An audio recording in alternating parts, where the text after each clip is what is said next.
রাত পেরোলেই দ্বাদশ শ্রেণীর তৃতীয় সেমিস্টারের ইতিহাস পরীক্ষা শুরু।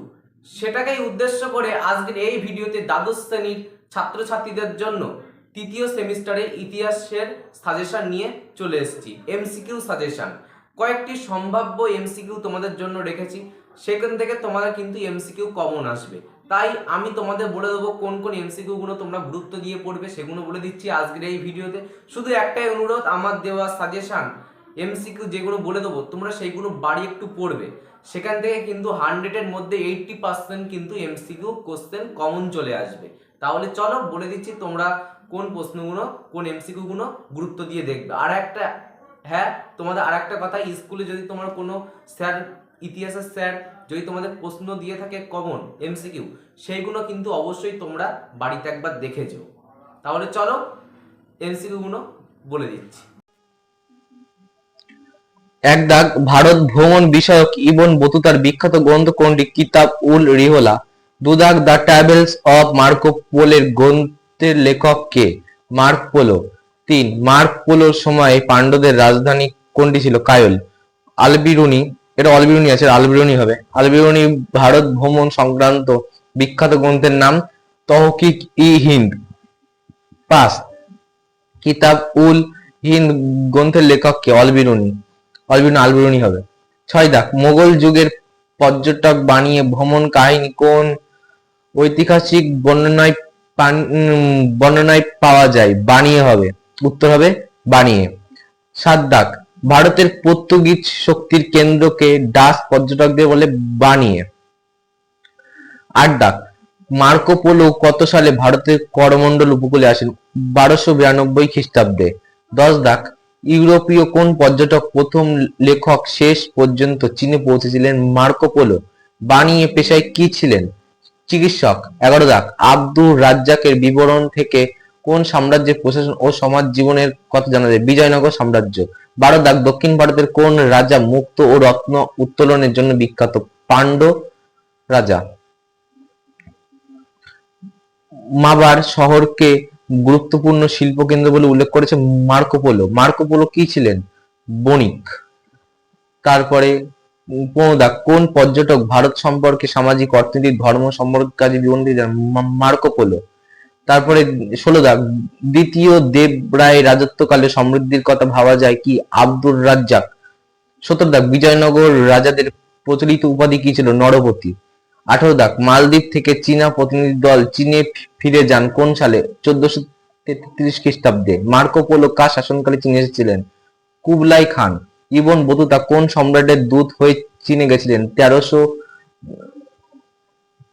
এর একটু টাইপিং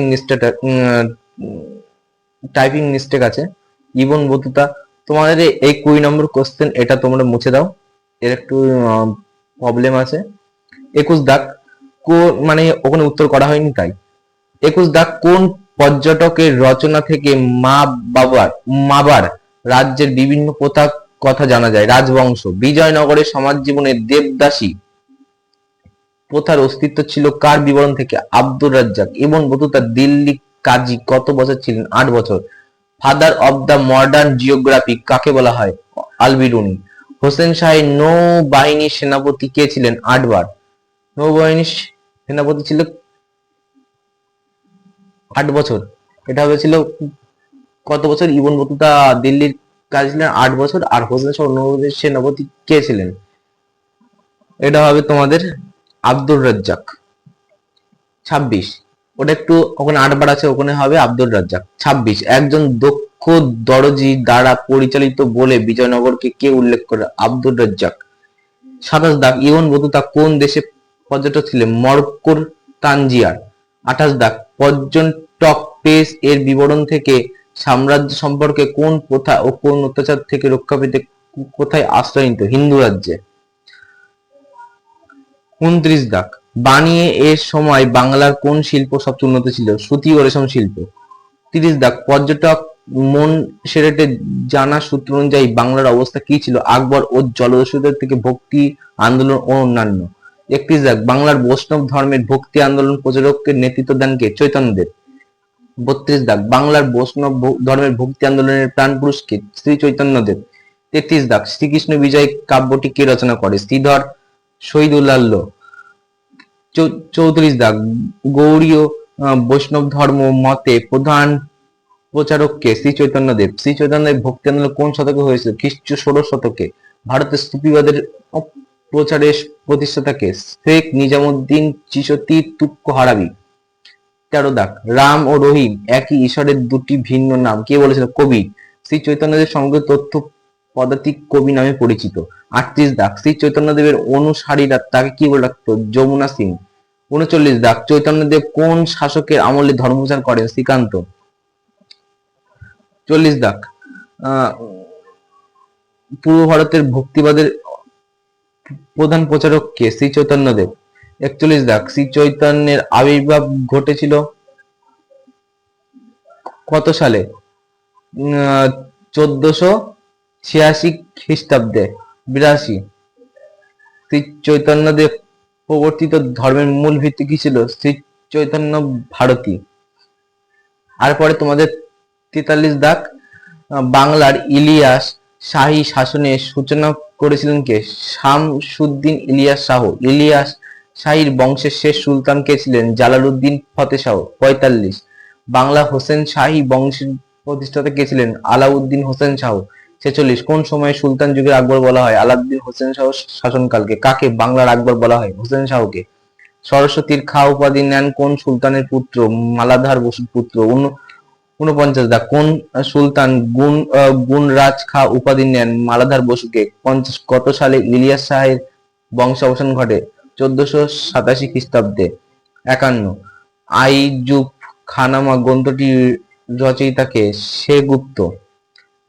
52 দিল্লি নামা গ্রন্থটি কার লেখা? দিল্লি নামা। এটা তোমাদের টাইপিং মিস্টেক, এই তোমাদের 52 দাগটা তোমাদের হলেও করতে হবে না, এটা তোমরা পড়তে হবে না, তোমাদের 52 দাগটা তোমাদের এখানে পড়তে হবে না, টাইপিং মিস্টেক আছে তাই। তারপর লেখার একটু ভুল আছে। 53 দাগ ইলতুৎমিশ শাহের আমলে কোন মঙ্গোল নেতা বাংলা আক্রমণ করে? চেঙ্গিস তুরস্ক। তারপরে 54 বাবরের আত্মজীবনীমূলক গ্রন্থের নাম কি? তুজুক ই বাবরি। বাবরের পিতা কে ছিলেন? পণ্ডিত সাজন উপাধি নেন। 56 কোন সুলতান চীনা সম্রাট ইয়ংলোর কাছে দূত পাঠান? গিয়াসউদ্দিন আজম শাহ। ঔপনিবেশিক শাসন ও তার এই চ্যাপ্টার। 57 দাগ আলীনগরের চুক্তি স্বাক্ষরিত হয় ইংরেজ ও সিরাজ উদ্দৌলার মধ্যে। সর্বস্তরের নীতি চালু হয় 1798 খ্রিস্টাব্দে। অধীনতামূলক মৃত্যুদণ্ড নীতি প্রবর্তন করে লর্ড ওয়েলেসলি। 70 শতকের সমাজ প্রতিষ্ঠা করেন জ্যোতিবা ফুলে। 60 বাংলার দত্তশাসন ব্যবস্থা চালু করেন রবার্ট ক্লাইভ। 61 বক্সার যুদ্ধ সংঘটিত হয় 1764 খ্রিস্টাব্দে। প্রথম অঙ্গ মারাঠা যুদ্ধের অবসান ঘটায় সালবাই। 63 পিঠের ভারত শাসন আইন পাশ হয়েছিল কার কালে? ব্রিটিশ। পোশাক কুটির শিল্প ধ্বংস হয় কার কালে? এটা তোমাদের এই প্রশ্নটা হলো তোমাদের পড়তে হবে না। 63 নম্বর, এখানে একটু মিস্টেক হয়, যেহেতু আমি ডিটিপি করেছি তাড়াতাড়ি, মানে হ্যাঁ ডিটিপি করেছি একটু তাড়াতাড়ি, তাই তোমাদের এখানে টাইপিং মিস্টেক একটু রয়েছে, তার জন্য তোমাদের কাছে ক্ষমা প্রার্থী। 64 দাগ ভারতের প্রথম রেলপথ স্থাপিত হয় 1853 খ্রিস্টাব্দে। 65 সতীদাহ প্রথা নিষিদ্ধ করেন লর্ড উইলিয়াম বেন্টিং। তারপরে 66 বাংলার প্রথম মুদ্রিত সংবাদপত্র প্রকাশিত হয় জেমস হিকিন্স। বাংলার প্রথম মুদ্রিত সংবাদপত্র কে প্রতিষ্ঠা করে? জেমস হিকিন্স। কলকাতা 67 কলকাতায় ফোর্ট উইলিয়াম কলেজ প্রতিষ্ঠিত হয় 1800 খ্রিস্টাব্দে। 68 বাংলার দৈত্য শাসনের অবসান ঘটান ওয়ারেন হেস্টিংস। 69 ভারতের রেলপথের সূচনা করেন লর্ড ডালহৌসি। 70 দাগ ভারতের সিভিল সার্ভিসের সূচনা হয় কার দ্বারা? ভারতের সিভিল সার্ভিস। এটা তোমরা এখানে আমার টাইপিং মিস্টেক আছে, তোমরা বলো তো ভারতের সিভিল সার্ভিসের সূচনা হয় কার দ্বারা, মানে এর জনক কে বলো? ভারতের সিভিল সার্ভিসের জনক কে? দেখি তোমরা হলো কেমন পারো। তারপরে তোমাদের যিনি হলো তারপর টিস্কো প্রতিষ্ঠায় 1907 খ্রিস্টাব্দে জামশেদপুরে। 72 দাগ শিয়ালদহ মজুরের সঙ্গে বাবর সঙ্গে বারকার পতন ঘটেছিল, লর্ড কার্জন। তারপরে ৭৩ দাগ বাংলা প্রথম স্বাধীন নবাবকে ছিল মুর্শিদ কুলি খাঁ। ৭৪ দাগ ভারতের সুপ্রিম কোর্টের প্রধান বিচারপতি ছিল sir Elizabeth. Tata iron and steel company Tesco প্রতিষ্ঠা 1907 খ্রিস্টাব্দে। ৭৬ পার্সেল রেলপথ স্থাপিত হয় বোম্বে ঠানে। তারপরে পারপারি প্রথা চালু ছিল রেলপথ প্রসারণের সঙ্গে বিধিত। মানে কিছু অ্যাডিশনাল তোমাদের হলো কোশ্চেন, মানে বিধিত কিছু প্রশ্ন আছে দেখো। ৭৮ বাংলায় পলিসি শাসন কোন দেশের শিল্প দ্বারা প্রভাবিত হয়? আমেরিকা। ৭৯ দাগ ১৮৪২ সালের ২৯ আগস্ট চীনে কোন চুক্তি স্বাক্ষরিত হয়? নানকিনের সন্ধি। তারপরে কোন সন্ধি? নানকিনের সন্ধি। আবার শিল্প বিপ্লব প্রথম শুরু হয়েছিল ইংল্যান্ডে। ওয়েলথ অফ নেশন গ্রন্থ রচেন অ্যাডাম স্মিথ। ৮২ দাগ শিমোসেকির চুক্তি কাদের মধ্যে হয়েছিল? চীন জাপান। তারপরে নয়া ইতিহাস নামে কারা পরিচিত? উত্তর আমেরিকা অধিবাসীরা। ৮৪ দাগ ভারত ও চীন বাণিজ্য শুরু হয়েছিল ক্যান্টন। ৮৫ দাগ সাম্রাজ্যবাদ হলো পুঁজিবাদীদের সর্বোচ্চ পদে এই ত্রুটি হলো লেনিন। ভারতের উপনিবেশ ছিল কোন দেশের? ব্রিটেনের। ইম্পেরিয়ালিজম স্টাডি বইয়ের লেখক জে হবসন। চীন নিজেদের উপর কঠোর নীতি কি চালু করেছিল? রুদ্ধদ্বার নীতি। তোমাদের কেমন লাগলো প্রশ্নগুলো একটু জানিও। আর টাইপিং তো হলো মিস্টেক আছে, ১-২ জায়গায় একটু লেখার ভুল আছে, প্রশ্নেরও ভুল আছে, তার জন্য তোমাদের কাছে হাত জোড় করে ক্ষমা প্রার্থী। প্রশ্নগুলো কেমন লাগলো শেষ অবধি ভিডিওটা যারা দেখেছো অবশ্যই কিন্তু কমেন্ট করে জানিও। আর পিডিএফ লিংক ডেসক্রিপশনে পাবে। হ্যাঁ, পিডিএফ লিংক ডেসক্রিপশনে পেয়ে যাবে।